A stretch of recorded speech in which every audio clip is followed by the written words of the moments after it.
जब मैं अपने घर में दाखिल हुआ न किसी ने हालचाल पूछा, न किसी ने वेलकम किया। हाँ, मेरे बाबा ने आगे बढ़कर मुझे गले लगा लिया था।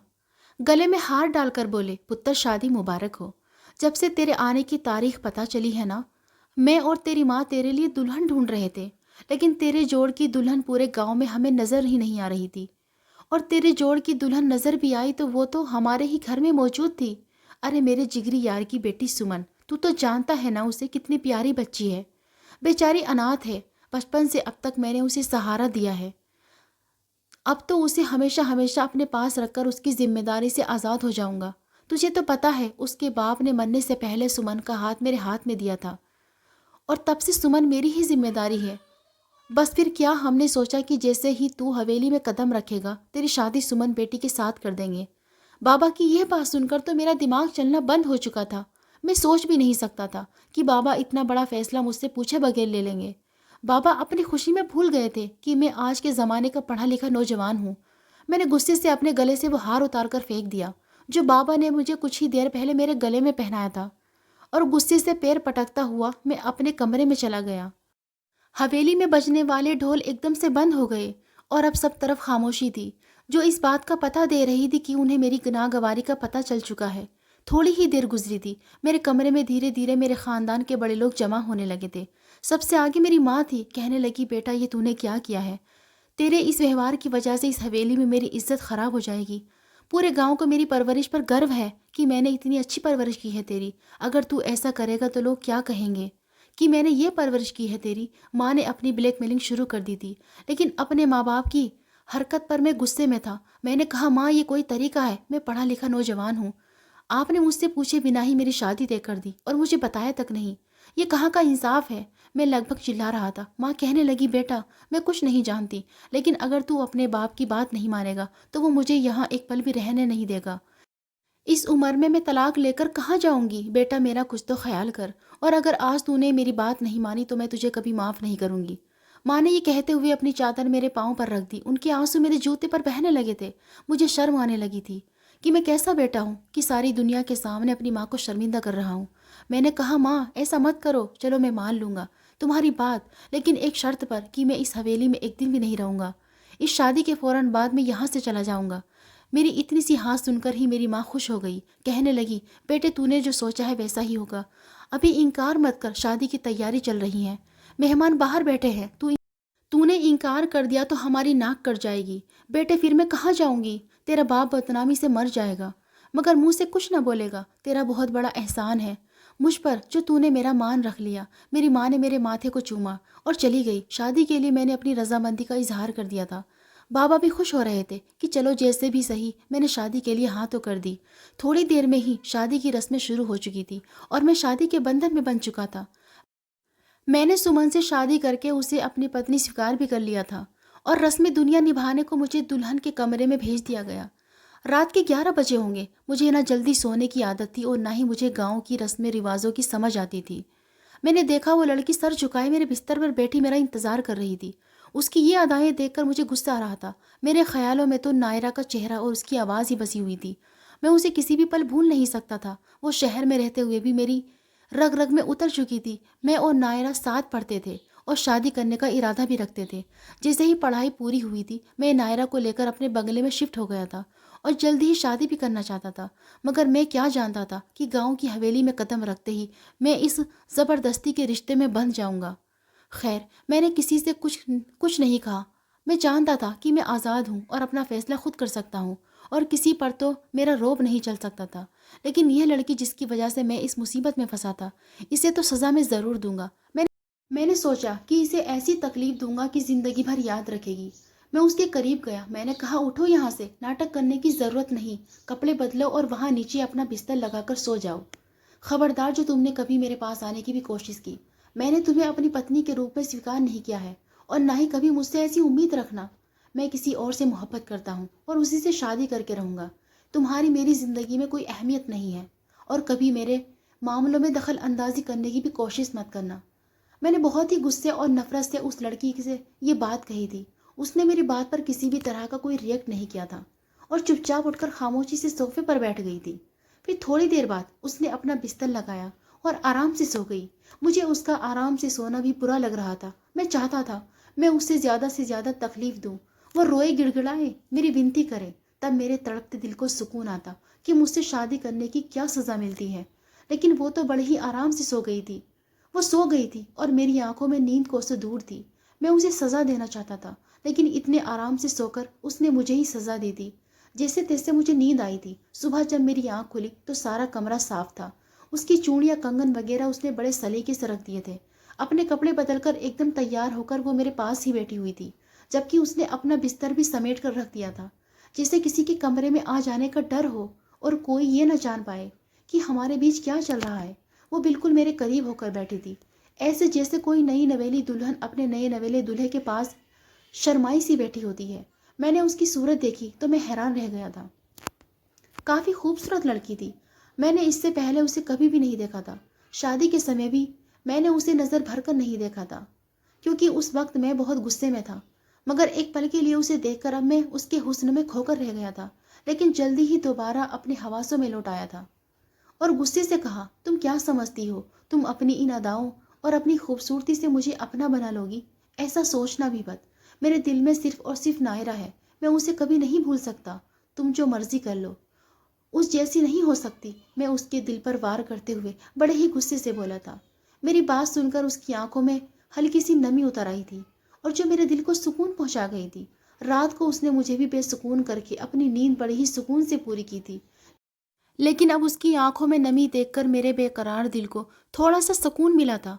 मैं उठकर फ्रेश होने चला गया। वापस आया तो वो अब भी बेड पर बैठी हुई थी। शायद मेरे जाने के बाद और भी ज्यादा रोई थी। रोने की वजह से उसकी आंखें गुलाबी हो रही थी। गुलाबी साड़ी में वो कोई गुलाब का फूल लग रही थी, मगर मैं उसे नज़रअंदाज कर रहा था। मैंने उसे एक नज़र देखा और बिना उसे कुछ कहे दरवाजे से बाहर निकल गया। वो भी मेरे पीछे पीछे नाश्ते की मेज़ पर आ गई। सब हमें शादी की बधाइयाँ देने लगे। वो अभी एक दिन की दुल्हन की तरह शर्माई जा रही थी। मैं उसे व्यवहार से जान गया था कि वो सबको यह बताने की कोशिश कर रही है कि हम दोनों के बीच सब कुछ बहुत अच्छा है, मगर मुझे किसी की भी परवाह नहीं थी। बल्कि मैं तो वापस शहर जाने के बारे में सोच रहा था। नायरा का फ़ोन भी रात को आया था, लेकिन मैंने उसे शादी के बारे में अभी कुछ नहीं बताया था। वो पहले की तरह ही बात कर रही थी। वो नहीं जानती थी कि मेरी ज़िंदगी में कितना बड़ा बदलाव आ चुका है। मैं रात के इस तूफान से गुजर चुका हूँ, मगर अब उससे ज़्यादा देर छुपाना मुमकिन नहीं था। इस सच्चाई को उसे बताना ही पड़ेगा। वो मुझे बार बार शहर बुला रही थी। नाश्ता वगैरह करके और मेहमानों से फ्री हुआ तो मुंह दिखाई की रस्में शुरू हो चुकी थी। मुंह दिखाई और शादी की सारी रस्मों को पूरा करने में 2-3 दिन लग गए थे। 2-3 दिन बाद जब हंगामे ठंडे हुए तो मैंने शहर जाने के लिए अपना बैग बांधना शुरू कर दिया। अपनी तैयारी पूरी करके अपने बाबा जान को अलविदा कहने चलाया तो बड़े सुकून से बैठे थे। कहने लगे, कहाँ जा रहे हो बेटा? उन्होंने गहरी नज़र मेरे बैग पर डालते हुए कहा था। मैंने कहा, बाबा जी, आपने कहा था कि मैं इस लड़की से शादी कर लूँ। शादी तो मैंने कर ली है, मगर अब मेरे यहाँ रहने का कोई मतलब नहीं बनता।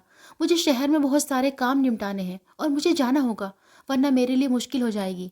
आपको तो पता है बाबा कि 2 दिन बिजनेस पर ध्यान न दूँ तो सारा बिजनेस डूबने लगता है, और जो मैंने इतनी मेहनत से अपना बिजनेस खड़ा किया है, मैं उसे डूबने नहीं देना चाहता। बहुत सारी ज़रूरी मीटिंग्स अटेंड करनी है। बाबा कहने लगे, लेकिन बेटा अभी तुम्हारी नई नई शादी हुई है, इतनी जल्दी तुम्हारा जाना ठीक नहीं होगा। तुम अपने मैनेजर से बात करो, उसे सारी मीटिंग्स और बिजनेस के बारे में समझा दो। वो सब कुछ हैंडल कर लेगा। लेकिन तुम अभी कुछ दिन और गांव में ही रुको। लेकिन मैंने कहा, बाबा ऐसा नहीं हो सकता। मेरा बिजनेस है और वहाँ पर मैं सब कुछ वर्कर्स के हवाले नहीं छोड़ सकता। फिर बाबा कहने लगे, लेकिन ऐसा कब तक चलेगा? अब तुम शादीशुदा हो, तुम्हारी पत्नी है, कल को बच्चे भी होंगे। तुम्हारे सर पर अब जिम्मेदारियां डबल हो गई हैं। मैं तो कहता हूँ तुम गांव में ही अपना कुछ काम शुरू कर लो। हमारी ज़मीनों की देखभाल शुरू कर दो। मजदूर लगाकर उनसे काम करवाना शुरू कर दो। हमारे पास ऊपर वाले का दिया सब कुछ है, कोई ज़रूरत नहीं है तुम्हें शहर में धक्के खाने की। अब मैं बाबा की इस बात का क्या जवाब देता? बिजनेसमैन बनना मेरा सपना था, जो मैंने बहुत ही मेहनत से पूरा भी किया था।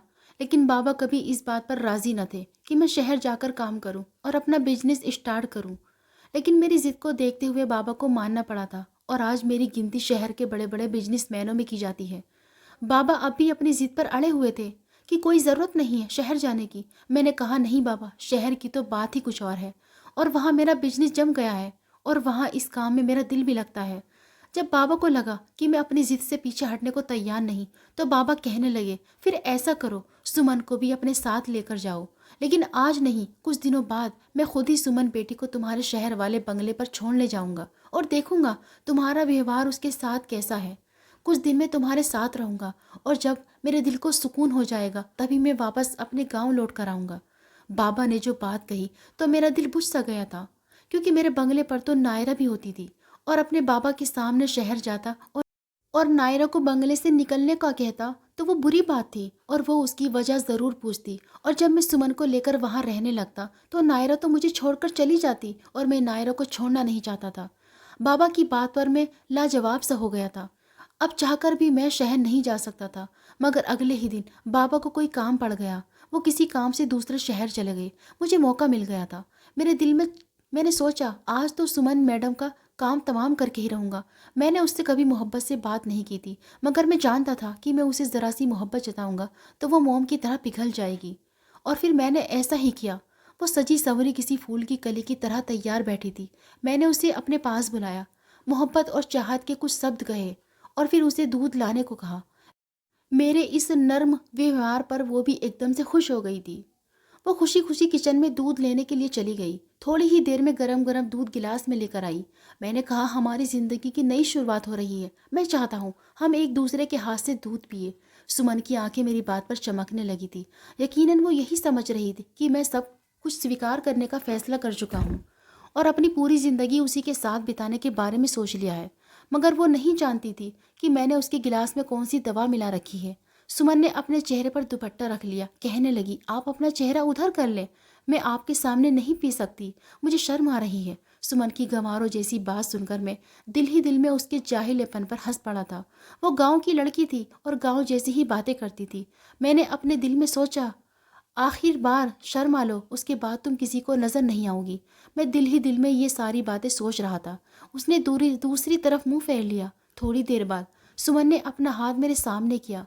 उसका मतलब था कि सुमन दूध का गिलास ख़त्म कर चुकी थी। मैंने सुमन से मोहब्बत भरी बातें की और कुछ पल गुजरने के बाद सुमन की तबीयत ख़राब होना शुरू हो गई थी। ये सब कुछ मेरे प्लान के अनुसार हो रहा था, मगर इसके बावजूद भी सुमन बिल्कुल भी परेशान नहीं हुई थी। धीरे धीरे वो ज़मीन पर लेटती चली गई। उसके पेट में दर्द होने लगा था और फिर सुमन की आंखें बंद होने लगी। मैंने आगे बढ़कर उसे हिलाया, झुलाया, मगर उसकी सांसें रुक चुकी थी। जब मैंने देखा मेरी दवा काम कर चुकी है तो दरवाज़ा खोलकर सबको चीख मारकर इकट्ठा कर लिया। सब लोग मेरे आसपास जमा हो गए। कोई सुमन को हिला रहा था, कोई उसे थपक रहा था, कोई उसके चेहरे पर पानी की छींटे मार रहा था।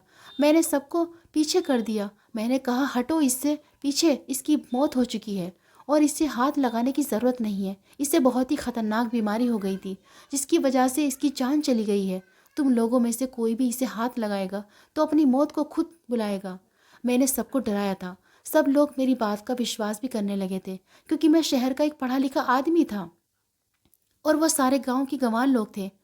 मैं जो भी बात कह रहा था वो मेरी बातों पर आंखें बंद करके विश्वास कर रहे थे। मेरे बाबा अभी तक दूसरे शहर से नहीं आए थे। वहाँ से आते आते उनको लगभग 8-10 घंटे लग जाने थे।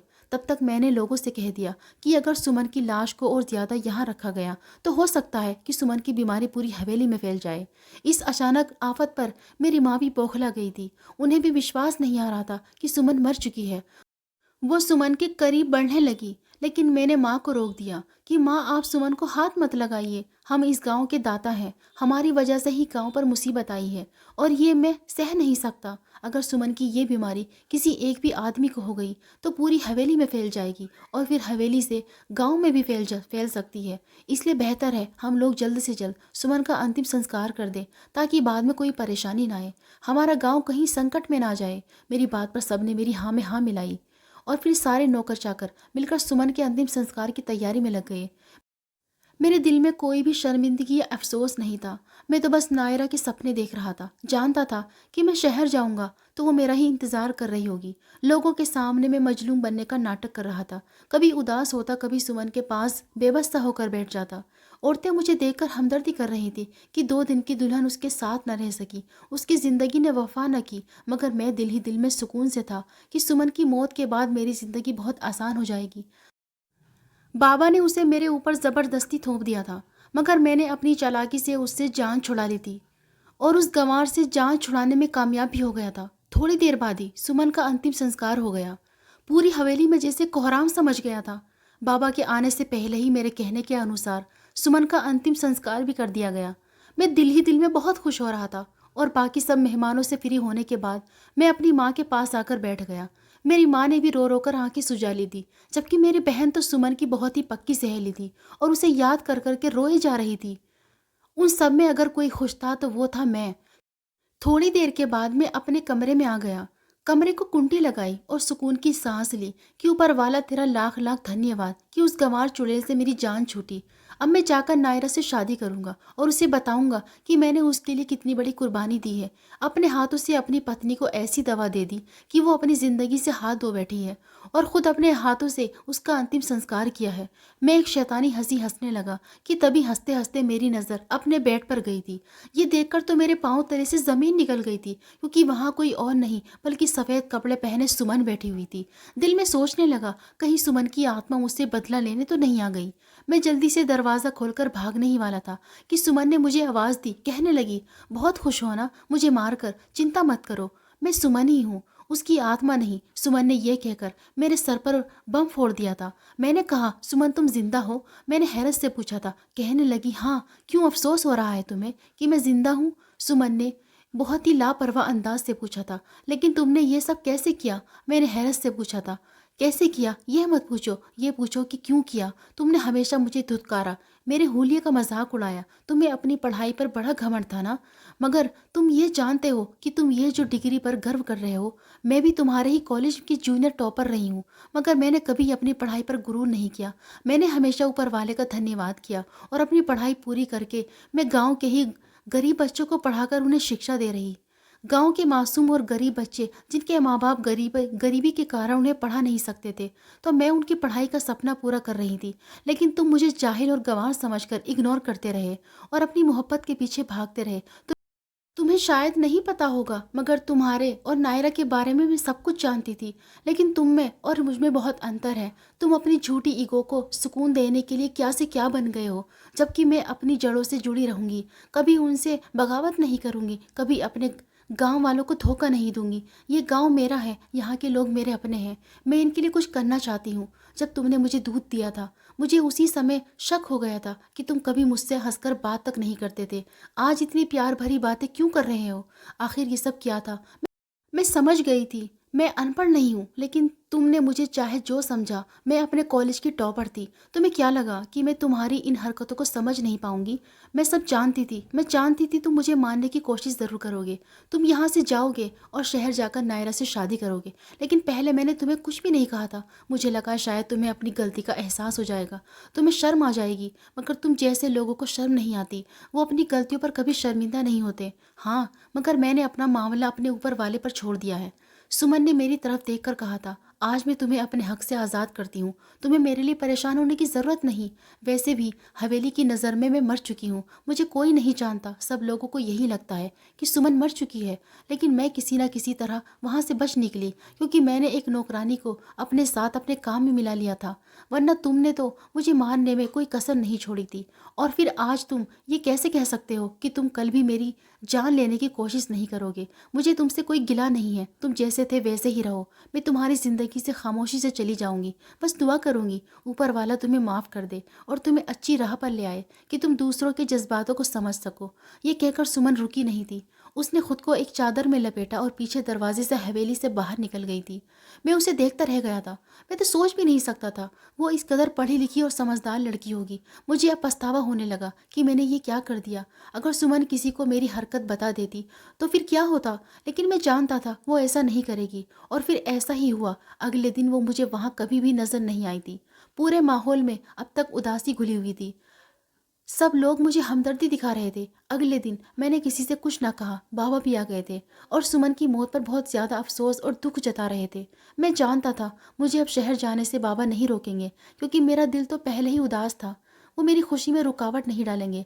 और फिर मेरी पत्नी के मरने के 1 महीने बाद ही बाबा ने मुझे शहर जाने की इजाज़त दे दी। वो जानते थे कि गांव में मेरा दिल नहीं लगेगा। बाबा की इजाज़त लेकर मैं शहर वापस आ गया और मैंने वहां आकर नायरा से शादी भी कर ली और उसके साथ हंसी खुशी रहने भी लगा। नायरा मेरी मोहब्बत पाकर बहुत खुश थी। हम दोनों अपनी ज़िंदगी खुशी खुशी गुजार रहे थे। लेकिन 2-3 महीने बाद जब शादी का खुमार उतरा तो मालूम हुआ नायरा में और मुझ में ज़मीन आसमान का अंतर है। मैं वैसे तो मॉडर्न टाइप का लड़का था, मगर मैं वही जागीरदार और ज़मींदार वाली सोच का मालिक था जिससे नायरा जैसी लड़कियां चिढ़ खाती हैं। मैंने नायरा पर पाबंदियां लगाना शुरू की तो उसने मेरा जीना हराम कर दिया।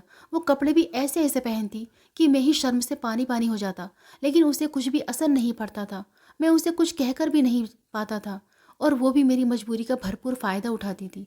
वो कहती, तुम तो जानते थे कि मैं इतनी ही मॉडर्न हूँ, फिर क्यों मुंह बना रहे हो? क्यों इस बात के ऊपर मुझसे लड़ते हो कि मैं तुम्हारी बात नहीं मानती? क्या तुम्हें नहीं पता था कि मैं कैसी लड़की हूँ? वो ये बातें कहती तो मेरा दिल कट जाता। पहले नायरा की बात कुछ और थी, लेकिन अब बात कुछ और है। अब वो मेरी पत्नी थी, लेकिन उसे ये बात समझ नहीं आती थी। धीरे धीरे हमारी लड़ाई झगड़े बढ़ने लगे थे और इससे पहले कि हम लोग अपनी राहें अलग करते, हम दोनों के बीच एक नन्हा सा मेहमान आ गया था। अब मैं उसके साथ प्यार मोहब्बत वाला बर्ताव करने लगा था, क्योंकि मैं जानता था नायरा को इस वक्त प्यार और सुकून की ज़रूरत है। मैं नायरा के साथ हर तरह का सहयोग और कॉम्प्रोमाइज़ करने की कोशिश कर रहा था। बच्चे की पैदाइश के बाद नायरा का व्यवहार मुझसे फिर बदल गया था। वो फिर से अपनी पुरानी डगर पर लौट आई थी। मैं उसे किसी भी बात के लिए मना करता तो वो मुझसे लड़ जाती, मेरे साथ बदतमीजियाँ भी करती। अब मुझे इस बात का भी डर था कि कहीं नायरा हमारी बेटी को भी अपने जैसा ही न बना दे। मैं नहीं चाहता था मेरी बेटी नायरा जैसी बने। अब मुझे अंदाज़ा हो रहा था कि गांव की औरतें और वहाँ के रस्म व रिवाज हम मर्दों के लिए कितने ज़रूरी होते हैं। नायरा मेरी ज़रा भी इज्जत ना करती थी। और फिर एक दिन मेरी ज़िंदगी में वो हादसा हुआ जिसने सब कुछ बदल कर रख दिया। हमारी एनिवर्सरी का दिन था। नायरा ने उस दिन मुझे बड़े ही प्यार से केक बनाकर खिलाया था। मैंने केक खाया तो मेरी तबीयत अचानक से ख़राब हो गई। काफ़ी देर के बाद जाकर मुझे एहसास हुआ कि मैंने कुछ गलत खा लिया है। जैसे तैसे हिम्मत करके खुद ही हॉस्पिटल गया था, मगर हॉस्पिटल जाते जाते मुझे कुछ होश नहीं रहा था, क्योंकि मैं जहर खा चुका था। और जाहिर है ये जहरीला खाना देने वाला कोई और नहीं बल्कि मेरी पत्नी नायरा थी। मैं सोच भी नहीं सकता था कि नायरा इस कदर बेरहम और धोखेबाज निकलेगी। मैं बच तो गया था, मगर उसके बाद हमारा रिश्ता बच ना सका। नायरा ने मेरी जायदाद पर कब्जा करने के लिए मुझे वैसे ही जहर दिया जैसे मैंने कभी सुमन को दिया था। मुझे अब सुमन की रह रहकर याद आती थी। काफ़ी समय से मैं उसे ढूंढता भी रहा, लेकिन वो मुझे नहीं मिली। नायरा मुझसे तलाक लेकर अपनी राहें अलग कर चुकी थी। वो हमारी बच्ची को भी अपने साथ ले गई, ये कहकर कि मैं अपनी बच्ची की ज़िंदगी तुम जैसे घटिया सोच रखने वाले इंसान के साथ ख़राब नहीं करूँगी। मेरी रोक टोक करने की आदत को वो मेरी घटिया सोच कहती थी। अब मैं अपनी ज़िंदगी तन्हा अकेला गुजार रहा था। सुमन की याद अब बहुत ज़्यादा सताती थी। मेरी ज़िंदगी से सुमन को गए 5 साल का समय गुजर चुका था, और इन 5 सालों में एक रात भी ऐसी न थी जब मैंने सुमन को याद न किया हो, और ना ही एक दिन ऐसा था जो बिना सुमन को याद किए हुए गुजरा हो। मैं रोज़ ऊपर वाले से रो रो कर दुआएं करता कि सुमन मुझे मिल जाए, और फिर ऊपर वाले ने मेरी सुन ली। मेरे दोस्त के पापा दिमागी मरीज थे। अपने दोस्त के साथ ही मैं उसके पापा को लेकर मेंटल हॉस्पिटल गया था, और सुमन मुझे वहीं मिली थी। वो वहाँ डॉक्टर थी। मैं उससे मिलकर बहुत रोया था, उससे माफ़ी भी मांगी थी। मैंने कहा, सुमन मुझे माफ़ कर दो, मुझे बस एक मौका दे दो। सुमन कहने लगी, अगर तुमने मुझे दोबारा तंग किया या बात करने की कोशिश की तो मैं यहाँ से भी चली जाऊँगी। मैं अब भी जानता हूँ कि सुमन कहाँ है। वो मेरी पत्नी है, मगर उस पर मेरा हक नहीं रहा। मैं किसको किस मुंह से कहूँ कि मैंने सुमन को अपने हाथों से जहर दिया था। घर वालों की मदद भी नहीं ले सकता। तन्हाई और अकेलेपन से धीरे धीरे मैं डिप्रेशन में आने लगा था। मेरा पूरा बिजनेस धीरे धीरे डूबता चला गया। मेरे पापा मुझे फ़ोन करते तो मैं कह देता सब कुछ ठीक है, हालांकि कुछ भी ठीक नहीं था। मुझे ऐसा लगने लगा था जैसे मैं पागल हो जाऊंगा, और सच में ही मैं पागल ही हो गया था।